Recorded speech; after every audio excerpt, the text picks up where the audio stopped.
राधे राधे प्यारे भक्तों, जो होता है अच्छे के लिए होता है। ये केवल एक कहावत नहीं है, बल्कि ये जीवन का वह परम सत्य है जिसे अगर आपने अपने हृदय में उतार लिया तो आपका जीवन अभी इसी वक्त स्वर्ग बन जाएगा। हम मनुष्य बहुत ही अल्पज्ञानी हैं, हमारी दृष्टि बहुत छोटी है। हम केवल आज को देखते हैं, हम केवल अभी को देखते हैं। अगर अभी हमें थोड़ा सा दुख मिला तो हम रोने लगते हैं कि हमारे साथ बुरा हुआ, लेकिन वह ऊपर बैठा परमात्मा हमारे पूरे जीवन को एक साथ देख रहा है। उसे पता है कि आज जो ये कड़वी दवा तुम्हें पिलाई जा रही है, यही कल तुम्हारे स्वास्थ्य का कारण बनेगी। उसे पता है कि आज जो तुमसे छीना जा रहा है वह इसलिए छीना जा रहा है ताकि तुम्हारे दोनों हाथ खाली हो सके और वह तुम्हें कुछ ऐसा दे सके जो तुमने सपने में भी नहीं सोचा था। भक्तों, हम अक्सर ईश्वर की योजनाओं पर शक करते हैं। जब हमारी मनचाही मुराद पूरी नहीं होती तो हम भगवान से रूठ जाते हैं। हम कहते हैं कि मैंने इतनी पूजा की, मैंने इतना पाठ किया, फिर भी मेरा काम नहीं बना। लेकिन याद रखिए, भगवान आपको वह नहीं देते जो आपको अच्छा लगता है, बल्कि भगवान आपको वह देते हैं जो आपके लिए अच्छा होता है। एक छोटा बच्चा अगर जलती हुई आग को पकड़ना चाहे क्योंकि वह उसे चमकती हुई और सुंदर लग रही है, तो क्या उसके माता पिता उसे वे पकड़ने देंगे? नहीं, वे उसे डांटेंगे, उसे मारेंगे और उसे आग से दूर करेंगे। उस समय वो बच्चा रोएगा, उसे लगेगा कि मेरे माता पिता मेरे दुश्मन है, मुझे खेलने नहीं दे रहे।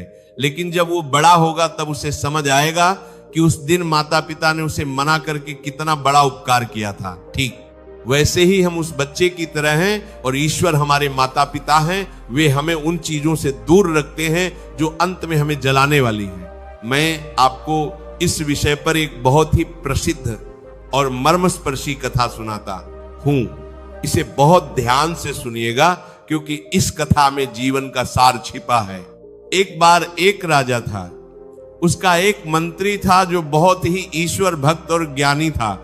उस मंत्री की एक आदत थी, चाहे कुछ भी हो जाए, अच्छा हो या बुरा, वह हमेशा एक ही बात कहता था कि जो होता है अच्छे के लिए होता है। राजा को कभी कभी उसकी इस बात पर बहुत गुस्सा आता था। राजा सोचता था कि अजीब पागल आदमी है, अगर कोई मर जाए या कोई नुकसान हो जाए तब भी ये यही कहता है कि अच्छे के लिए हुआ। एक दिन राजा अपनी तलवार को साफ कर रहा था, अचानक तलवार फिसल गई और राजा के हाथ की एक उंगली कट गई, खून बहने लगा। राजा दर्द से कराहने लगा। तभी वहां खड़ा मंत्री बोला कि महाराज चिंता न करें, जो होता है अच्छे के लिए होता है। ये सुनते ही राजा का गुस्सा 7वें आसमान पर पहुंच गया।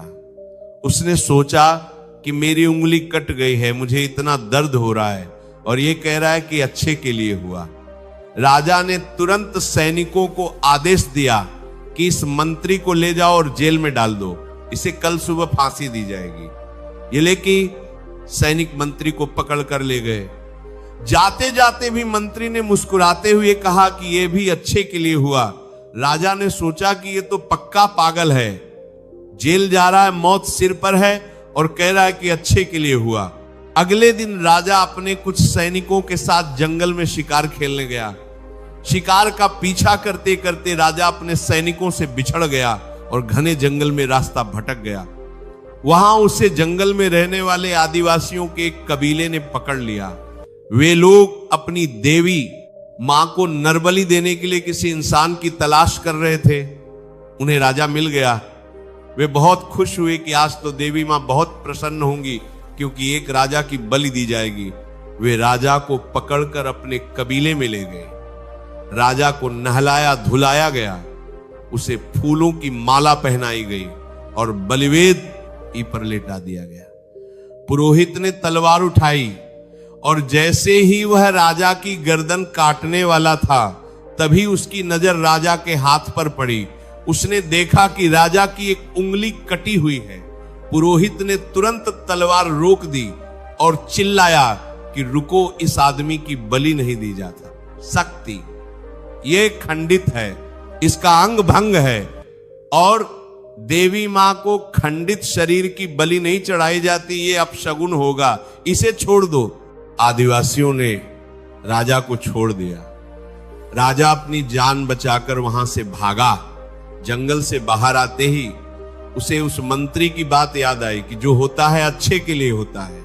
आज उसे समझ आया कि अगर उस दिन उसकी उंगली नहीं कटी होती तो आज उसकी गर्दन कट जाती। वो उंगली कटना उसके लिए वरदान बन गया। राजा तुरंत अपने महल पहुंचा और सीधा जेल गया। उसने मंत्री को जेल से बाहर निकाला और उससे माफी मांगी। राजा ने कहा कि मंत्री जी आप सही थे, मेरी उंगली कटी तो मेरी जान बच गई, ये तो मेरे लिए अच्छा हुआ, लेकिन मुझे एक बात समझ नहीं आई। जब मैंने आपको जेल में डाला तो आपने कहा था कि ये भी अच्छे के लिए हुआ, इसमें आपके लिए क्या अच्छा हुआ? आप तो बेवजह जेल में रहे और आपको कष्ट हुआ। मंत्री ने हाथ जोड़कर कहा कि महाराज ये तो बहुत ही सरल बात है, मैं आपका मंत्री हूं और हमेशा साये की तरह आपके साथ रहता हूं। अगर आप मुझे जेल में नहीं डालते तो मैं भी आपके साथ शिकार पर जाता, आप रास्ता भटके तो मैं भी आपके साथ भटकता। आदिवासियों ने आपको तो उंगली कटी होने के कारण छोड़ दिया, लेकिन मेरा शरीर तो पूरा सही सलामत था, वे मेरी बलि चढ़ा देते। इसलिए मेरा जेल में रहना मेरे लिए अच्छा हुआ, क्योंकि उसने मेरी जान बचा ली। मेरे प्यारे भक्तों, इस कहानी का मर्म समझिए। उस समय राजा को उंगली कटने का दर्द बहुत बड़ा लग रहा था। उसे लग रहा था कि ये बहुत बुरा हुआ, लेकिन ईश्वर की योजना बहुत बड़ी थी। ईश्वर जानता था कि इस छोटी सी ओट से एक बड़ी मौत को टाला जा सकता है। हमारे जीवन में भी ऐसा ही होता है। कभी कभी आपकी नौकरी छूट जाती है, आप बहुत रोते हैं, आपको लगता है कि दुनिया खत्म हो गई, लेकिन आपको नहीं पता कि ईश्वर ने आपको उस नौकरी से इसलिए निकाला है क्योंकि वह आपको अपना खुद का व्यापार शुरू करवाकर मालिक बनाना चाहता है, या फिर उससे भी बेहतर नौकरी आपका इंतजार कर रही है। अगर वह पुरानी नौकरी नहीं छूटती तो आप कभी नई दिशा में कोशिश ही नहीं करते। कभी कभी आपका कोई रिश्ता टूट जाता है, आप जिससे बहुत प्यार करते हैं वो आपको धोखा दे देता है या छोड़कर चला जाता है। आप डिप्रेशन में चले जाते हैं, आप भगवान को कोसते हैं, लेकिन आपको नहीं पता कि वह व्यक्ति आपके भविष्य के लिए जहर था। अगर वह आपके जीवन में रहता तो शायद आपकी पूरी जिंदगी नरक बन जाती। भगवान ने उस रिश्ते को तोड़कर आपको एक बहुत बड़ी मुसीबत से बचाया है। ये तो उनका धन्यवाद करने का समय है ना कि रोने का। कभी कभी हमारी बस छूट जाती है या ट्रेन छूट जाती है और हम बहुत झुंझलाते हैं, लेकिन बाद में पता चलता है कि वह बस आगे जाकर दुर्घटनाग्रस्त हो गई। तब हम भगवान का शुक्र मनाते हैं। भक्तों, हमारी दृष्टि बहुत सीमित है। हम दीवार के इस पार खड़े हैं और भगवान दीवार के उस पार खड़े हैं। हम सिर्फ वर्तमान का दुख देख रहे हैं और भगवान भविष्य का सुख देख रहे हैं।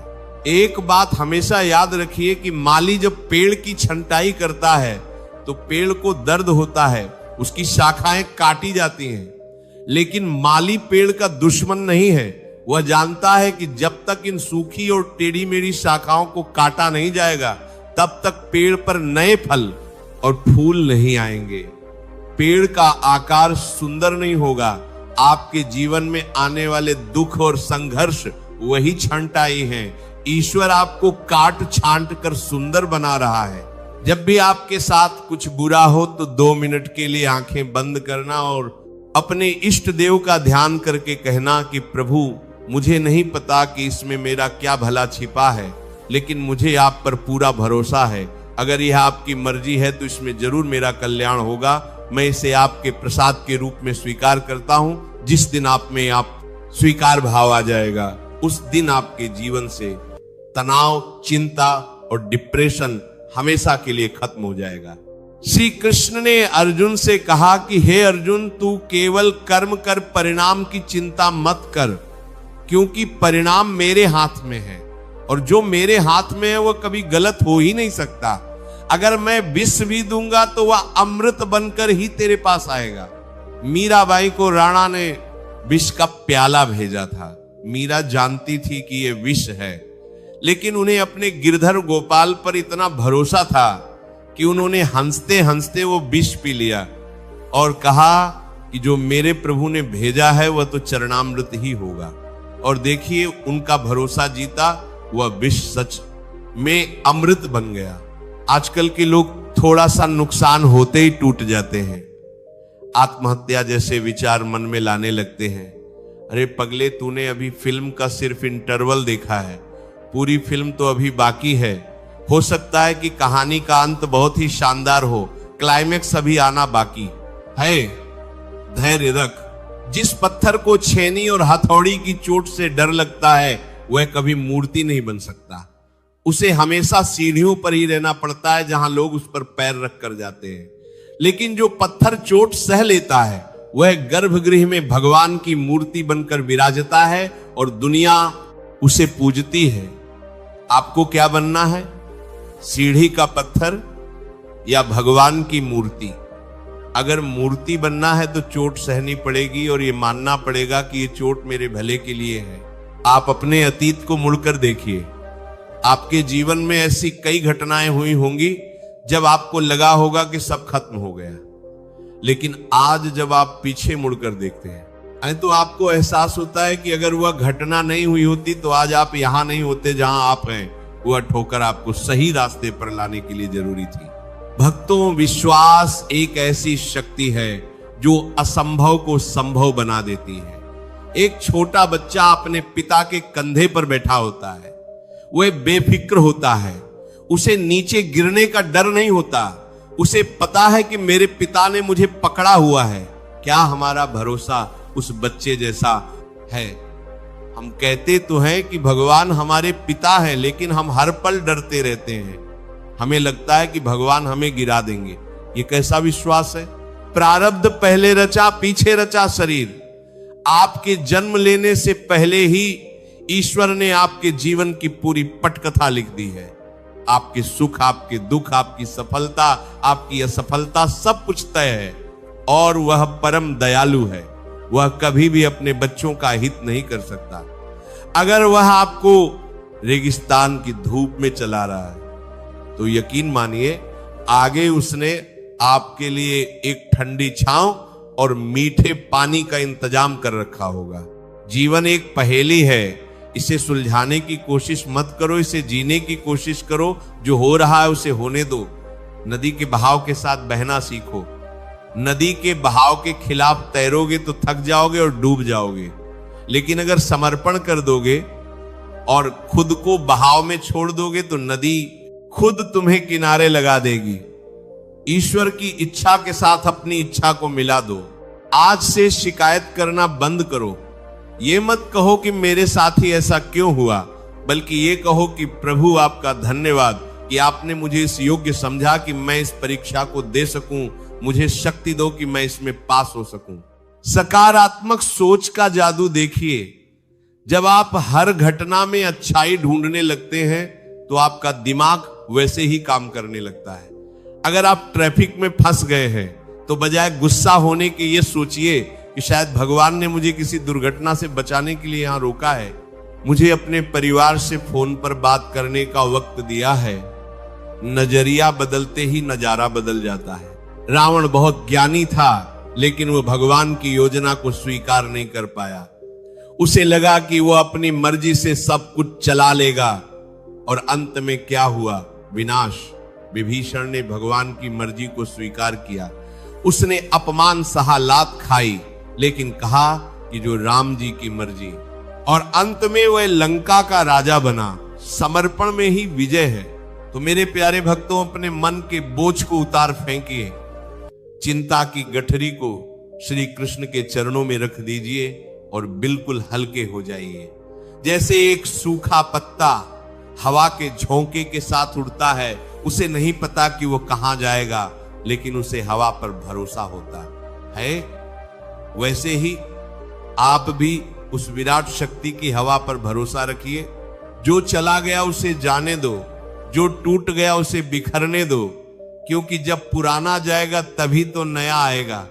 पतझड़ के बाद ही बसंत आता है, पुराने पत्ते गिरते हैं तभी नई कोपलें आती हैं। आपके जीवन में भी बसंत आने वाला है, बस थोड़ा सा धैर्य रखिए और मुस्कुराते रहिए। याद रखिए कि ईश्वर के कारखाने में कोई भी उत्पाद बेकार नहीं होता। अगर उसने आपको बनाया है और आपको एक जीवन दिया है तो उसका कोई न कोई उद्देश्य जरूर है। आपके साथ जो कुछ भी घटित हो रहा है वह उस उद्देश्य को पूरा करने की ही एक प्रक्रिया है। अगर आज अंधेरा है तो कल सवेरा भी होगा, अगर आज दुख है तो कल सुख भी होगा। ये चक्र है, घूमता रहेगा। आप बस केंद्र में स्थिर रहिए, अपने विश्वास को डगमगाने मत दीजिए। कहिए कि हे नाथ, मैं आपका हूं और आप मेरे हैं, इसके अलावा मुझे कुछ नहीं चाहिए। मुझे पूरा विश्वास है कि आज की इस चर्चा और उस राजा मंत्री की कहानी ने आपकी आंखों से अज्ञान का पर्दा हटा दिया होगा।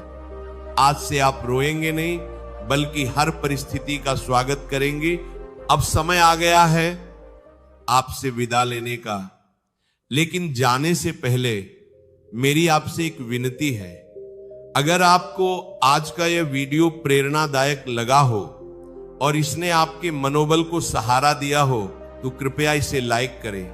आपका एक लाइक हमारे लिए बहुत मायने रखता है। ऐसे ही जीवन को सही दिशा दिखाने वाले सत्संग और संदेश पाने के लिए चैनल को सब्सक्राइब करें और बेल आइकन जरूर दबाएं ताकि कोई भी नया संदेश आपसे छूट ना जाए। अपने पूर्ण भाव को प्रकट करने के लिए कमेंट में प्रेम से राधे राधे लिखें। ये केवल शब्द नहीं, आत्मा की पुकार है जो सीधे गोविंद तक पहुंचती है। इस वीडियो को उन दोस्तों और परिवार वालों के साथ जरूर शेयर करें जो जीवन की परेशानियों से जूझ रहे हैं।